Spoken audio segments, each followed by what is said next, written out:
grandes villes comme le Canada, à New York. Je le dis, depuis que j'étais maire de Baie-Mahault, j'avais lancé effectivement le fleurissement de la ville. Ensuite, avec Jacques Gillot, président du département, la Guadeloupe plus belle. La ville de Baie-Mahault a été lauréate à 3 reprises, ex aequo une fois. Et aujourd'hui, avec les partenaires tels que le département, l'ADEME, l'État, les lycées, la région, partenaire majeur de ce projet. Et je suis vraiment très content de voir qu'il y a des projets qui sortent dans l'intérêt de la Guadeloupe. La première édition, c'était, je crois, 25-30 projets proposés. Cette année, c'est plus de 65 personnes qui ont répondu oui, il faut embellir la Guadeloupe. Touristiquement, c'est important pour nous.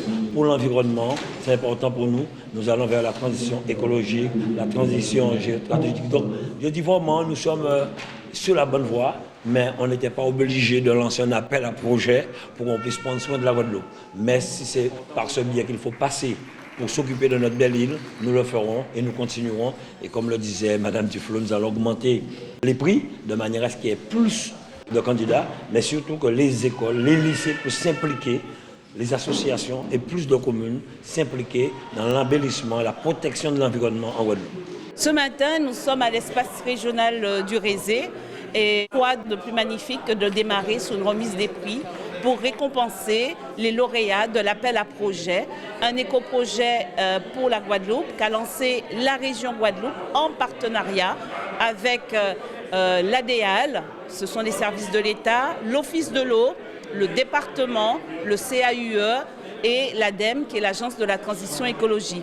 L'objectif pour nous, en fait, c'est d'aller sur des projets, des petits projets qui sont portés par les collectivités, par les établissements scolaires ou par les associations. Ce sont des projets autour de 5 000 €, mais comme je le dis, c'est Grain d'Iri qui a fait Sac d'Iri et ces petits projets sont très structurants. Vous l'avez entendu, les associations ont dit ces 5 000 € nous donnent du ballon pour mettre en œuvre ce que nous avons envie comme action, coup de poing sur le terrain et ensuite avoir un effet d'entraînement. Aujourd'hui, nous étions tous réunis pour l'appel à projet, un éco-projet pour ma Guadeloupe, où étaient décernés les prix aux lauréats. Donc tout d'abord, Bulle Bleue, nous remercions l'ensemble des partenaires qui nous ont donné un bel ballon, comme on dit. Et en fait, aujourd'hui, c'était la remise des prix pour le projet Move Up, la Guadeloupe Urgence Durable, donc Mulgud. C'est en fait un projet qui regroupe 2 actions, le forum avec la charte pour l'urgence écologique, ainsi que le projet L'en main, on l'en met. En fait, la charte pour l'urgence écologique, c'est chacun fait sa part, tel le petit colibri. Les citoyens, la société civile, les politiques, au travers d'une charte s'engagent et peuvent voir au fil de l'eau les actions et ce que ça a donné. Et L'en main, on l'en met, en partenariat avec, entre autres, Casabroc, Casarecycle, mais aussi, n'oublions pas les autres partenaires, Air Force Fight Squad, l'association Vivre. En fait, c'est sensibiliser les enfants, aller dans les écoles et apprendre l'importance des questions marines, de la faune, de la flore, de l'importance de la dépollution des océans, et voilà. Vous avez une association qui a parlé de risques majeurs, et j'ai rebondi dessus parce que, ne serait-ce que pour cette raison, il faut se préoccuper de l'environnement et de la nature. Parce que la Guadeloupe est un pays fragile, qui est soumis à énormément de risques naturels. On ne va pas les reciter, mais si quand même finalement. Le risque sismique, nous sommes dans une zone de sismicité forte. Le risque cyclonique, évidemment, qu'on a régulièrement. La submersion marine, quand il y a un cyclone, l'eau monte et on submerge le bord de mer, vous le savez. Et puis, évidemment, les inondations. Les inondations par ruissellement sur la Grande Terre, les inondations qu'on va qualifier de torrentielles sur la Basse Terre, avec des événements, l'année 2022 nous l'a montré, des 2 côtés, qui peuvent être extrêmement violents et avoir des impacts sur les biens, mais aussi sur les vies humaines. Et la nature, dès qu'on la perturbe, on perd des sécurités, on perd des ressorts de rappel, on perd des protections par rapport à ce que la nature également peut nous emmener comme événement violent. Donc attention, préservons cette nature, préservons cet environnement, préservons les zones où l'eau peut s'étendre pour éviter que les crues aient des impacts très forts, là où il y a des activités et des gens qui vivent.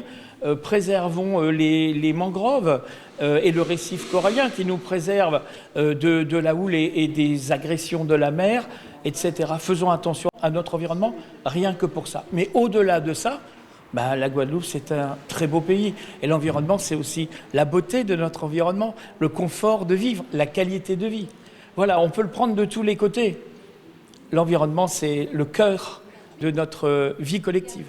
Aujourd'hui, nous avons donc fait la remise des prix pour l'appel à projet, un éco-projet pour ma Guadeloupe, qui avait été initié par la région Guadeloupe et à laquelle nous avons participé en collaboration. Donc, nous avions validé 4 projets pour un montant de 12 000 € environ, sur 20 000 € qui n'ont donc pas été complètement utilisés. Mais ça sera pour une prochaine édition de toute manière. Ce sont des projets intéressants, hein. Là, aujourd'hui, ça rentre tout à fait dans notre plan de mandature. Nous avons validé des projets sur les jardins créoles. Donc 2 jardins créoles initiés par une association et une école. C'est vraiment pour nous dans le plan de mandature puisque nous allons vers l'autosuffisance alimentaire dans notre objectif 2028. Je l'ai dit, ce n'est pas des dossiers qu'on défend, c'est un partenariat avec un certain nombre d'acteurs, des décideurs locaux, conseil régional départemental, l'État à travers l'ADEAL, mais aussi des établissements spécialisés dans la protection de l'environnement, que sont l'ADEME au niveau national avec son antenne locale et l'Office de l'eau, qui se mettent ensemble pour faire un appel à projet unique, pour donner plus de visibilité à cet appel à projet et pour qu'on puisse tous ensemble, en mettant chacun une partie des moyens, financer des projets qui concourent à la préservation de l'environnement, à la prise de conscience des populations, etc. On est vraiment content d'avoir pu être invité à cette cérémonie, à cette remise. On voudrait remercier tous les participants, tous les partenaires qui nous ont soutenus et on compte continuer notre projet de revalorisation de Mar. En recevant ce prix, j'ai ressenti une grande fierté car c'est un projet qui me tient énormément à cœur, sur lequel on a travaillé depuis 2 ans maintenant. Je suis très heureuse de pouvoir vous parler aujourd'hui et d'avoir été invitée à cette remise de prix et d'avoir pu rencontrer des gens assez haut placés comme le président de la région. Franchement, c'est un grand honneur pour nous de pouvoir être sur cette scène aujourd'hui. Merci aux médias et à toute l'équipe de mettre en valeur nos projets et de nous soutenir au cours des années. C'est vraiment une fierté de pouvoir présenter notre projet et montrer que voilà, on a fait du bon travail, qu'on est investi, qu'on est sérieux dans notre travail. L'objectif, nous l'avons atteint. Il faut savoir que plus de 76 projets ont été déposés. Nous n'avons labellisé que 22. Nous finançons 157 000 € de projets, alors que si nous avions labellisé les 75 projets, on aurait été à 1,5 million.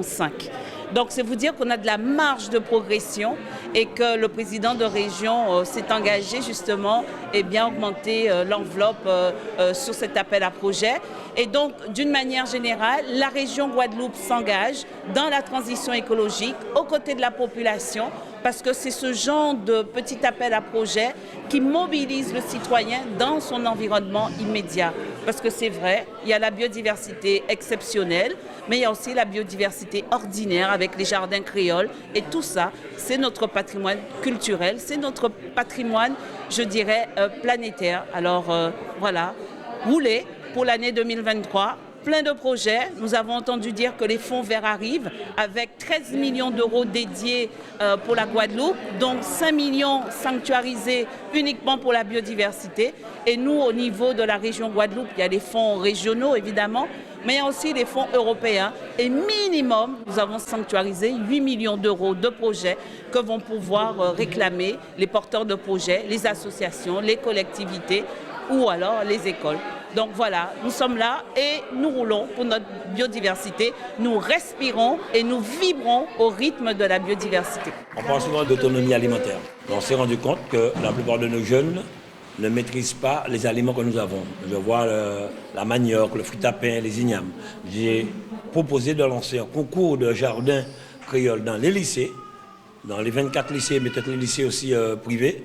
Et chaque année, les lauréats, les 5 lauréats, parce qu'il faudrait effectivement encadrer cela, partiront au salon de l'agriculture. Même faire ce jardin créole dans les lycées démontrera qu'on sait faire en Guadeloupe. Les jeunes s'impliquent pour l'autonomie alimentaire, mais chaque année, il y a des jeunes qui tournent dans les lycées, pourquoi pas les collèges aussi, si le département veut s'y mettre. Vraiment, impliquer nos jeunes. On apprend à aimer quelque chose, qu'on goûte à cette chose. Mais si les enfants, depuis le plus jeune âge, ne goûtent pas aux aliments que nos grands-parents nous ont donnés, ils ne peuvent pas manger. C'est pour cette raison qu'aujourd'hui, si peu pays existent en Guadeloupe.